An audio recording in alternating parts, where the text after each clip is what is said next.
성경구리 22번째 시간, 오늘도 마태복음 말씀 계속해서 함께 나누도록 하겠습니다. 네, 이 말씀 가운데 정말 하나님을 더욱더 깊이 만나시고 이 성경을 통해서 하나님과 내 삶이 연결되어지는 그런 연결고리로서 우리가 성경을 잘 묵상하고 읽어 나갔으면 좋겠습니다. 네, 이 마태복음 22장은 어제 21장에서 이어지는 첫 번째 그 비유, 혼인잔치의 비유가 나오고 있죠. 그래서 이 타락한 종교 지도자들에게 예수님께서 일침을 가하시는, 그들에게 깨달음을 주시기 위해서 이런 비유를 주시는 말씀으로 1절에서 14절까지가 이어지고 있습니다. 그리고 이제 15절에서 22절은 이 바리새인들과 헤롯 당원들이 예수님을 이렇게 고발할 건덕지를 찾기 위해서 이제 계속 공격을 하려고 예수님께 와서 이 가이사에게 세금을 바치는 것이 옳으냐라는 그런 질문을 하게 되죠. 그래서 이제 그 질문에 답변을 듣고 예수님께 고발할 거리를 찾아서 예수님을 무너뜨리려는 그런 계략을 꾸미는데, 예수님께서 가이사의 것은 가이사에게, 하나님의 것은 하나님에게 바치라고 이렇게 답변을 하시죠. 예수님께서 이제 그런 올무에 걸리는 그런 질문을 던졌을 때 굉장히 지혜로운 답변으로서 그들에게 이제 답을 해주고 계시는 거죠. 근데 이러한 답변 자체, 예수님의 이 답변 자체가 지금 현대를 살아가는 우리들에게도 굉장히 많은 그런 어떤 메시지를 주시는 말씀 중에 하나입니다. 우리가 정말 교회 안에서만 그리스도인으로서 살아가는 게 아니라 세상 가운데서도 온전히 잘 살아가야 하는 거죠. 우리가 어떤 성경의 법칙만을 따르는 게 아니라 세상의 법도 잘 지켜나가고 도덕법도 잘 지켜나가는 것이 그리스도인으로서 올바른 모습이고 그리스도인으로서 선한 모습 중에 하나가 되어질 것 같습니다. 그리고 이제 23절에서 33절까지는 이 대제사장들과 이 바리새인들, 헤롯 당원들이 왔다가 이번에는 사두개인들이 예수님을 찾아와서 어떤 부활에 관한 논쟁으로 이제 시비를 걸려고 하는 거죠. 이 사두개인들이 와서 부활에 관한 질문을 하면서 거기에서도 이제 예수님을 올무에 걸리는 그런 질문을 던지는데, 예수님이 또 이제 계속해서 이제 지혜로운 답변을 주시니까 그들 또한 이제 찍소리 못하고 이렇게 사라지게 되는, 이제 계속 이제 유대 종교 지도자들이 다양하게 와서 예수님을 어떻게든 무너뜨리려고 하는데 계속해서 그들은 이제 실패로 돌아가는 거죠. 심지어 이 사두개인들과 바리새인들은 사이가 좋지 않은 그런 관계였는데 이 예수님을 무너뜨리기 위해서 똘똘 뭉친 이런 모습을 볼 수가 있습니다. 참 쓸데없는 거에 열정적인 그런 사람들이 있죠. 네, 우리도 좀 그런 쓸데없는 거에 열정적인 게 아니라 정말 진리에 열정적인 우리 모두가 되었으면 좋겠습니다. 그리고 이제 34절에서 40절까지는 이 바리새인 중에 율법사가 이제 찾아와서 가장 큰 계명이 무엇입니까? 라고 역시 예수님을 올무에 걸리는 질문을 하기 위해서, 그래서 어떻게든 고발할 거리를 찾아내기 위해서 이렇게 계속해서 질문을 던지는 거죠. 여러 사람들이 계속해서 도전을 하는 거죠. 어찌 보면 그 중에서 좀 뛰어난 사람들이. 근데 이 율법사들이라고 하는 거는 율법의 전문가들이라고 보시면 되거든요. 그래서 율법을 계속해서 연구하고 율법에 대해서 논쟁하는 그런 사람들인데, 자기 전공 분야인 율법에 관련된 질문을 해서 예수님이 답변하기 어렵게 이렇게 질문을 나름대로는 던졌지만 역시 예수님께서 그거에 대해서 답변을 못 하실 리가 없죠. 율법의 그 율법보다 더 위에 계신 분이고 율법을 완성하기 위해서 오신 분이신데 그것에 대해서 대답을 못 하실 리가 없겠죠. 근데 이제 예수님께서 하시는 답변은 율법에 대한 답변, 율법의 논쟁의 답변이 아니라 율법의 완성에 대한 답변을 이 사람에게 주고 있습니다. 이 예수님께서 정말 우리에게 이제 강령으로 주시는 말씀을 주셨죠. 이 강령이라는 것은 그냥 선택적인 거거나 아니면 어떤 덕목적인 차원이 아니라 반드시 지켜 행해야 할 명령이라는 게 이제 강령이거든요. 그래서 하나님을 사랑해야 하고 이웃을 사랑해야 하는 것에 대해서 예수님께서 말씀해 주고 계십니다. 그리고 이제 41절에서 46절은 이제 예수님께서 바리새인들에게 이제 질문을 하는 거죠. 그래서 예수님이 다윗과 그리스도에 관한 질문을 던지는데 그들이 이제 한마디도 대답을 하지 못하게 되죠. 그리고 그 이후로부터는 감히 누구도 예수님께 질문을 하지 못했다라고 이렇게 나오고 있습니다. 이 말씀을 보면서 우리들도 참 많은 생각을 할 수 있게 될 것 같습니다. 그래서 진리를 예수님께서는 계속해서 말씀해 주고 계시죠. 그들이 이제 예수님을 어떻게든 무너뜨리려고 질문하는 것에 대해서 예수님은 진리의 말씀으로 답변을 주고 계시는데, 그들은 정말 그 진리의 말씀인 예수님의 말씀을 듣고도 하나도 깨닫지 못하고 있습니다.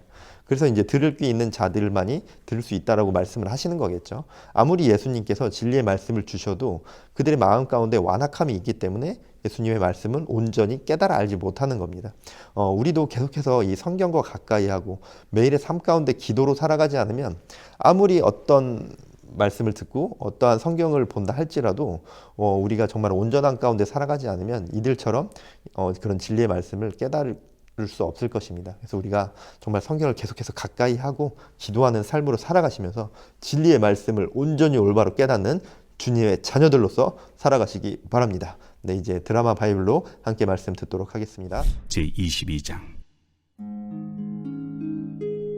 예수께서 다시 비유로 대답하여 이르시되 천국은 마치 자기 아들을 위하여 혼인잔치를 베푼 어떤 임금과 같으니 그 종들을 보내어 그 청한 사람들을 혼인잔치에 오라 하였더니 오기를 싫어하거늘 다시 다른 종들을 보내며 이르되 청한 사람들에게 이르기를 내가 오찬을 준비하되 나의 소와 살찐 짐승을 잡고 모든 것을 갖추었으니 혼인잔치에 오소서 하라 하였더니 그들이 돌아보지도 않고 한 사람은 자기 밭으로 한 사람은 자기 사업하러 가고 그 남은 자들은 종들을 잡아 모욕하고 죽이니 임금이 노하여 군대를 보내어 그 살인한 자들을 진멸하고 그 동네를 불사르고 이에 종들에게 이르되 혼인잔치는 준비되었으나 청한 사람들은 합당하지 아니하니 네거리 길에 가서 사람을 만나는 대로 혼인잔치에 청하여 오라 한대 종들이 길에 나가 악한 자나 선한 자나 만나는 대로 모두 데려오니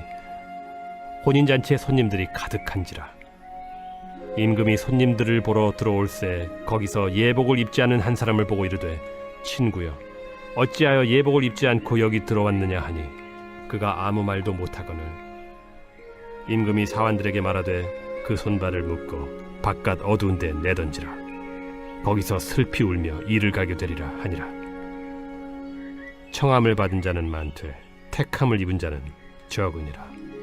이에 바리새인들이 가서 어떻게 하면 예수를 말의 올무에 걸리게 할까 상의하고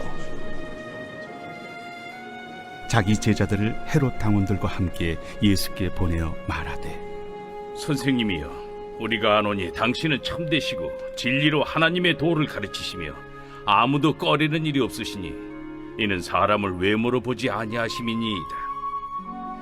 그러면 당신의 생각에는 어떠한지 우리에게 이르소서. 가이사에게 세금을 바치는 것이 옳으니까 옳지 아니하니까. 예수께서 그들의 악함을 하시고 외식하는 자들아 어찌하여 나를 시험하느냐 세금 낼 돈을 내게 보이라 하시니 데나리온 하나를 가져왔거늘 이 형상과 이 글이 누구의 것이냐 가이사의 것이니이다. 그런즉 가이사의 것은 가이사에게 하나님의 것은 하나님께 바치라. 그들이 이 말씀을 듣고 놀랍게 여겨 예수를 떠나가니라. 부활이 없다 하는 사두개인들이 그날 예수께 와서 물어 이르되 선생님이여 모세가 일렀으되 사람이 만일 자식이 없이 죽으면 그 동생이 그 아내에게 장가들어 형을 위하여 상속자를 세울지니라 하였나이다. 우리 중에 친형제가 있었는데 마지가 장가들었다가 죽어 상속자가 없으므로 그 아내를 그 동생에게 물려주고 그 둘째와 셋째로 일곱째까지 그렇게 하다가 최후에 그 여자도 죽었나이다. 그런즉 그들이 다 그를 취하였으니 부활 때 일곱 중인 누구의 아내가 되리이까? 너희가 성경도 하나님의 능력도 알지 못하는 거로 오해하였도다. 부활 때에는 장가도 아니가고 시집도 아니가고 하늘에 있는 천사들과 같으니라. 죽은 자의 부활을 논할진대 하나님이 너희에게 말씀하신 바 나는 아브라함의 하나님이요 이삭의 하나님이요 야곱의 하나님이로라 하신 것을 읽어보지 못하였느냐. 하나님은 죽은 자의 하나님이 아니요 살아있는 자의 하나님이시니라. 무리가 듣고 그의 가르치심에 놀라더라.